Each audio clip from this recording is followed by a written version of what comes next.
रक्षाबंधनाच्या तुम्हा सर्वांना खूप खूप शुभेच्छा बरं का. रक्षाबंधन स्पेशल मेनू मी इथं बनवला होता. आपला साधासुद्धाच घरीच पनीर बनवलेलं होतं आणि हे टोमॅटो आणि कांदा यांचं ग्रेव्ही केलेली होती. त्याच्यातच मी आज वेगळ्या पद्धतीने केली, म्हणजे त्या ग्रेव्हीमध्येच हळद, तिखट, मीठ, काश्मीरी लाल मिरची टाकून मस्तपैकी इथं फोडणी दिलेली आहे.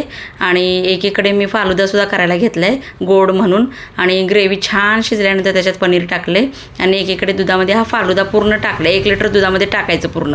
आणि पनीरची भाजी थोडी शिजत आल्यानंतर त्याच्यामध्ये मी बटर टाकलेले चवीसाठी, छान लागतं. असा छानपैकी पनीरची भाजी, डाळ, भात आणि फालुदा केलेला होता आणि तूप लावलेल्या चपात्या मस्तपैकी. मनस्वीच्या आवडीचा मेनू होता. मनस्वीला खूप आवडलं होतं. आणि तुमच्याकडे काय स्पेशल मेनू केला आहे नक्की सांगा.